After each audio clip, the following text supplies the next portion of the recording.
दोस्तों, UP triple SC lower PCS का exam जो कि आज था कंडक्ट था हो चुका है, तो उसके आंसर की लेकर हम हाजिर हो चुके हैं। तो पहला क्वेश्चन है, राज्य आपदा प्रतिक्रिया कोष एसडीआरएफ के संबंध में निम्नलिखित कथनों पर विचार कीजिए। इसमें ऑप्शन नंबर बी सही है क्योंकि पहला और दूसरा उत्तर सही था। न्याय हेतु एआई चैटबॉट के संदर्भ में निम्नलिखित में से कथनों पर विचार कीजिए। तो दूसरे में इसमें डी ऑप्शन सही रहेगा इसमें, क्योंकि तीनों सही थे। तीसरा क्वेश्चन है, निम्नलिखित में से नोडल विभाग भारत सरकार की नागरिक अधिकार पत्र के पहल के कार्यान्वयन के लिए संबोधन के लिए उत्तरदायी है। तो तीसरे में आपका डी ऑप्शन सही रहेगा, पेंशन और पेंशनभोगी कल्याण विभाग। चौथा है, रेलवे सुरक्षा को बढ़ाने के लिए भारत द्वारा कौन सी स्वदेशी स्वचालित ट्रेन सुरक्षा एटीपी विकसित की गई है। इसमें ऑप्शन सी सही रहेगा, ट्रेन टेल। पांचवा क्वेश्चन है, 1962 में भारत का पहला निर्यातिक प्रसंस्करण क्षेत्र ईपीजेड कहाँ स्थापित हुआ था। तो ये स्थापित हुआ था मुंद्रा में। कहाँ स्थापित हुआ था? मुंद्रा में। छठा क्वेश्चन है, रॉकी पर्वत के पवन विमुख ढालों पर चलने वाली गर्म और शुष्क स्थानीय पवनों को क्या कहते हैं। तो इसमें इसको क्या कहते हैं? चिनूक कहते हैं, आपने पढ़ा होगा। अब औसत प्रतिरोधी श्वसन मार्ग संक्रमण उपचार के लिए किस तरह के भारतीय एंटीबायोटिक का विकास किया गया है। इसमें ऑप्शन नंबर सी सही रहेगा, रेमडेसिविर। कोरोना के टाइम पर आपको पता होगा रेमडेसिविर की बहुत ज़्यादा मांग थी। अब चलते हैं आगे। आठवां क्वेश्चन है, निम्नलिखित में से ब्रिटिश संवैधानिक प्रावधानों के लिए निम्नलिखित लागू करने के लिए अधिनियमों कौन सा युग्म सुमेलित नहीं है। तो इसमें ऑप्शन नंबर डी सही रहेगा, द्विशासनात्मक व्यवस्था 1919 सही सुमेलित है। तो 1919 में द्वैत शासन लागू हुआ था, आपको पता होगा। पहला भारत आंग्ल मराठा युद्ध 1782 में निम्नलिखित किस संधि के साथ समाप्त हुआ था। तो 90 में इसका सही ऑप्शन क्या है? सालबाई की संधि। थोड़ा भी आपने पढ़ा होगा तो आप कर ले गए होंगे। तंजावुर में स्थित बृहदेश्वर मंदिर निम्नलिखित निर्माण किस वंश के शासकों ने कराया था। बहुत ही फेमस है बृहदेश्वर मंदिर, राजा राज चोल प्रथम ने। फिर इसके बाद आइए, माजुली द्वीप किस भारतीय राज्य में स्थित है। असम में स्थित है, आपको भी पता है। माजुली द्वीप जो है ये कहाँ स्थित है? असम में। ये स्थित है बिहार में। थोड़ा सा इसमें हमको डाउट है, आप देख लीजिएगा। किस पूर्व भारतीय राजनयिक को 2026 में संयुक्त राष्ट्र की आर्थिक, सामाजिक एवं सांस्कृतिक अधिकारों की समिति के लिए फिर से चुना गया है। 12 इसमें ऑप्शन नंबर ए सही है, प्रीति सरन को। इसमें शायद माजुली द्वीप असम में है, अब इसको आप लोग करेक्ट कर लीजिएगा, ठीक है। 13वां है क्वेश्चन, आपदा जोखिम न्यूनीकरण 2015-2030 के लिए संदई फ्रेमवर्क के संदर्भ में लिखित कथनों पर विचार कीजिए। 13वां क्वेश्चन, इसमें ऑप्शन नंबर डी सही रहेगा, केवल 2 और 3। 14वां क्वेश्चन, निम्नलिखित में से कौन सा भारत सरकार के पूंजीगत प्राप्ति नहीं है। 14 कौन सा पूंजीगत प्राप्त नहीं, इसमें ऑप्शन नंबर सी रहेगा, लाभांश आय। 15वां क्वेश्चन है, काला आजार जो भारत के उन्मूलन के लिए लक्षित एक परजीवी रोग है, लेविसिनिया डोवेसिया के कारण होता है और के काटने से मनुष्य में फैलता है। तो इसे 15वें में डी ऑप्शन सही रहेगा, सैंड फ्लाई। तो आप ये कर लेंगे होंगे। काफ़ी कठिन प्रश्न बनाया गया था, प्रश्न पत्र काफ़ी कठिन था। 16 क्वेश्चन है, इकोटीन शब्द का मुख्य उद्देश्य क्या है। तो इसमें ऑप्शन नंबर ए सही है। 17वां, केंद्रीय सार्वजनिक क्षेत्र के उद्यमों के वर्गीकरण के अंतर्गत भारत सरकार द्वारा भारत संचार निगम लिमिटेड बीएसएनएल का कौन सी रत्न श्रेणी प्रदान की गई है। तो इसमें ऑप्शन नंबर सी सही है, मिनी रत्न, ठीक है। 18, संसद के किस समापन प्रस्ताव के तहत केवल महत्वपूर्ण खंडों पर बहस की अनुमति दी जाती है। तो इसमें ऑप्शन नंबर सी सही है, कंगारू समापन। फिर इसके बाद क्वेश्चन 19वां, राष्ट्रीय आपदा प्रतिक्रिया बल एनडीआरएफ के संबंध में निम्नलिखित कथनों पर विचार कीजिए। तो इसमें 19वें में ए नंबर से गृह मंत्रालय के अंतर्गत कार्य करता है, ठीक है। फिर इसके बाद 20 है, पीसा अधिनियम 1996 के अंतर्गत अनुसूचित जाति के लघु वनोपज को स्वामित्व के लिए अधिकारी के लिए रूप में नियुक्त कौन होता है। पेशा अधिनियम आपने बहुत पढ़ा होगा एसआई के दौरान, ग्राम प्रभाव पंचायत, ठीक। इसके बाद आ जाइए 21वां, पीएम आशा योजना के अंतर्गत दलहनों और तिलहनों की खोपरा की भौतिक खरीद के लिए कौन सा योजना उत्तरदायी है। तो 21वें में आपका सी ऑप्शन सही है, मूल्य संवर्धन योजना, पीएसएस। फिर 22वां क्वेश्चन आता है, एसडीजी संख्या के संबोधित लक्ष्य के लिए सही मिलान कीजिए। तो 22वें में आपका ऑप्शन ए सही है, सतत विकास। फिर इसके बाद भारतीय वायुसेना के शामिल होने वाला स्वदेशी रूप से विकसित हल्के लड़ाकू हेलीकॉप्टर का नाम क्या है। यह हल्के लड़ाकू हेलीकॉप्टर का नाम क्या है। इसमें ऑप्शन नंबर ई में से कोई नहीं सही रहेगा, ठीक है। फिर इसके बाद 24वें नंबर के प्रश्न में आपका ए ऑप्शन सही है। थोड़ा समझ में नहीं आ रहा है, आप लोग नोट कर मिला लीजिए। ध्वनि प्रदूषण विनियामक नियंत्रण 2000 के अंतर्गत ध्वनि प्रदूषण की शिकायत तब दर्ज की जा सकती है जब ध्वनि का स्तर ध्वनि मापन से 25वां नंबर जो है, इसमें ऑप्शन नंबर डी सही रहेगा।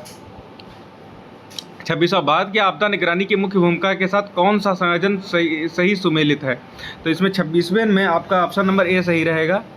27वां, निम्नलिखित में से कौन सा अंतर्राष्ट्रीय सम्मेलन स्थायी कार्बनिक प्रदूषकों POPS के उन्मूलन या न्यूनीकरण से संबंधित है? POPS के न्यूनीकरण से संबंधित है, तो इसमें ए ऑप्शन सही रहेगा, स्टॉकहोम सम्मेलन। 28वां, प्रतिपूरक वनीकरण निधि संवर्धन एवं योजना प्राधिकरण कैंपा के संबंध में निम्नलिखित कथनों पर विचार कीजिए। इस निम्नलिखित कथनों पर विचार कीजिए, इसमें बी ऑप्शन सही रहेगा, 1 और 2 सही हैं। फिर इसके बाद आता है 29वां number, general data protection regulation GDPR के अंतर्गत सूचना पाने का अधिकार किसको है? तो इसमें 32वें नंबर में आपका बी ऑप्शन सही रहेगा, सभी ऑनलाइन डेटा स्थानांतरण को रोकना। ठीक है। फिर इसके बाद विनियमन अनुमोदन NBFC प्रमाणपत्रों के समर्पण को संबंधित करने के लिए RBI द्वारा पोर्टल लॉन्च किया गया है। तो तीसरा, इसके लिए सी ऑप्शन सही रहेगा, उद्गम पोर्टल लॉन्च किया गया है। काफ़ी टफ पेपर आया है।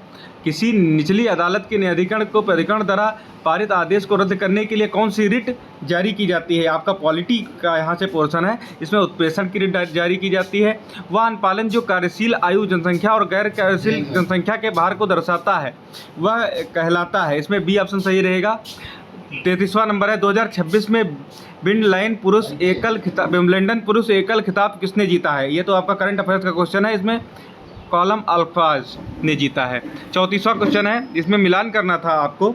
34वां क्वेश्चन है आपको सही मिलान करना था, तो इसमें डी वाला मिलान सही रहेगा, आप मिला के देख लीजिएगा। पेपर काफ़ी बड़ा है और टफ है, तो इसलिए जल्दी जल्दी हम आपको बताए चल रहे हैं। 35वां, जैव चिकित्सा अवशिष्ट अधिनियम 2016 के अंतर्गत प्रत्येक वस्तुओं को लाल श्रेणी के अंतर्गत सुनिश्चित करने के लिए अवशिष्ट को वर्गीकृत किया गया, मतलब अवशिष्ट को कितने भागों में वर्गीकृत किया गया है? तो इसमें सी ऑप्शन आपका सही रहेगा, ये सही है। वर्ष 2026 में भारत इंडोनेशिया संबंधों को मजबूत करने के लिए भारत के प्रधानमंत्री को किस इंडोनेशियाई राष्ट्र सम्मान से सम्मानित किया गया था? तो इसमें आपका ऑप्शन नंबर सी सही रहेगा। फिर इसके बाद 37 नंबर, कौन सी तकनीक रेडियोबल किए गए DNA आश्रित प्रोब को निर्धारित करने के लिए DNA अनुपम की पहचान करती है? तो 37वें में ए ऑप्शन सही है, वेस्टर्न ब्लॉटिंग। फिर इसके बाद आगे चलते हैं। इसके बाद 38वें में सी ऑप्शन आपका सही रहेगा, NIDM। 45वें, किस प्रभाव के कारण गलन का ताप उनके आकार के पैटर्न के साथ घट जाता है? तो 45वां आपका ये साइंस का क्वेश्चन पोर्शन आया है, इसमें गिब्स थॉम्सन प्रभाव है। 40वें में आपका बी ऑप्शन सही रहेगा, रासायनिक ऊष्मीय साइंस का भी पोर्शन बहुत टफ आया है। 41वां, कौन सा रोगलर कुक्कुटों में राजनीतिक रोम के लिए उत्तरदायी होता है? तो 41वें प्रश्न में आपका सी ऑप्शन सही है, पैरामेबियोरस। सैन फ्रांसिस्को हिंदुस्तान गदर पार्टी का मुख्यालय किस नाम से जाना जाता है? तो आपको ये पता होगा, गदर पार्टी का मुख्यालय जो होगा ये सी में युगांतर आश्रम के नाम से जाना जाता है। 43वें में आपका फिर सही मिलान करना था, इसमें डी ऑप्शन सही रहेगा, आपका डी ऑप्शन सही रहेगा। फिर इसके बाद 44वां क्वेश्चन में आपका बी ऑप्शन गोपाल कृष्ण गोखले सही है। और 45वें में आपका ए ऑप्शन सही है, सूर्य पृथ्वी 1.2। तो 45 क्वेश्चन आपके हो चुके हैं। 46वां क्वेश्चन यहाँ से आ रहा है, 46वें में आपका ए ऑप्शन सही है। 47वें में आपका सी ऑप्शन सही है, ये सीधे सीधे आपको DI का पोर्शन दिया गया था थोड़ा। 48वें में आपका ए ऑप्शन सही है और 49वें में आपका ए ऑप्शन सही है। और फिर 50वें में आपका ए ऑप्शन सही है और 51 में आपका ए ऑप्शन सही है। फिर आगे चलते हैं। फिर 52 नंबर क्वेश्चन में आपका बी ऑप्शन सही है और फिर 53 नंबर क्वेश्चन में आपका ई ऑप्शन, इनमें से कोई नहीं सही है। 54 नंबर में आपका ए ऑप्शन सही है। 55 नंबर में आपका बी ऑप्शन सही है। फिर इसके बाद आते हैं 56 नंबर, तुमने पढ़ाई की होती तो तुम उत्तीर्ण हो जाते। ये हिंदी का पोर्शन आपका शुरू हो गया है। तो 56 नंबर में ये ऑप्शन सही है, हेतु मत भूतकाल है, जहाँ पर शर्त लगा के हो तो वहाँ पास्ट में बात की जाए, हेतु मत भूत होता है। इसमें से 57 नंबर में वर्तनी को लेकर पूछा गया, तो इसमें अधीन अशुद्ध है, आधीन होता है, तो ये गलत है। इसके बाद आंधी के आम होना मुहावरे का अर्थ पूछा गया है। तो 58 नंबर में आपका सी ऑप्शन, जीवन के यथार्थ को जाना। ठीक है, कि आदमी कब मर सकता है समझ, मतलब इसी का मतलब बताया गया है मुहावरे के हिसाब से। फिर 59वां नंबर क्वेश्चन है। 59वें नंबर में आपका ए ऑप्शन सही है, ये वाक्य अशुद्ध है, विंध्याचल बहुत प्राचीन है। तो प्राचीन के साथ बहुत लगाने का कोई मतलब नहीं है।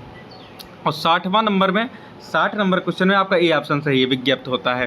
फिर 61 में आपका बी ऑप्शन सही है, उत्साह। फिर 62 में आपका ए ऑप्शन सही है। 63 में आपका डी ऑप्शन सही है। 64 में आपका सी ऑप्शन सही है। और 65वें में आपका बी ऑप्शन सही है। तो आप लोग अपने पेपर से मैच कर सकते हैं। और 66 नंबर प्रश्न में आपका ए ऑप्शन सही है। और 67 नंबर प्रश्न में आपका सी ऑप्शन क्यूबिट्स करके सही है। ठीक है, कंप्यूटर का पोर्शन है थोड़ा बहुत, जो भी आया है प्रश्न पत्र बहुत टफ आया है। 68 नंबर में आप जब आएंगे तो आपका सी ऑप्शन सही है। 69 नंबर में आपका ए ऑप्शन सही है। और 70 नंबर में आपका सी ऑप्शन सही है। 71 नंबर में आपका ई ऑप्शन सही है। और 72 नंबर में बी ऑप्शन सही है। 73 नंबर में सी ऑप्शन सही है। 74 नंबर में आपका डी ऑप्शन सही है।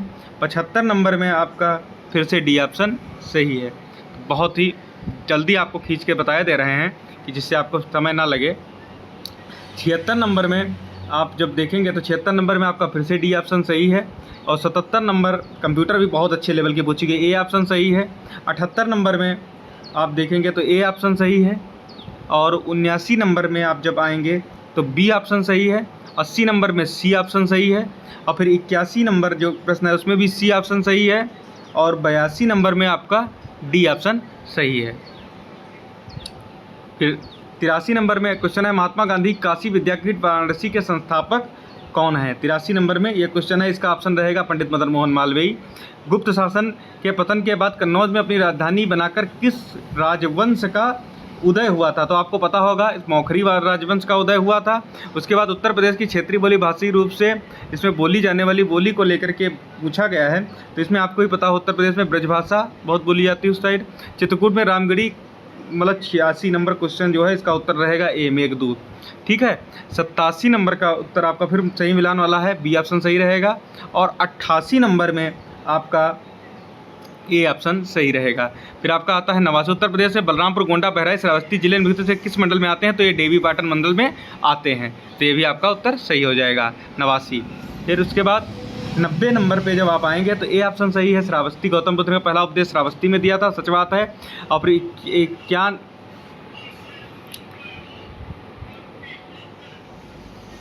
उसके बाद 91 नंबर आता है। 91 में आपका ए ऑप्शन सही है, सूर्यकांत त्रिपाठी निराला।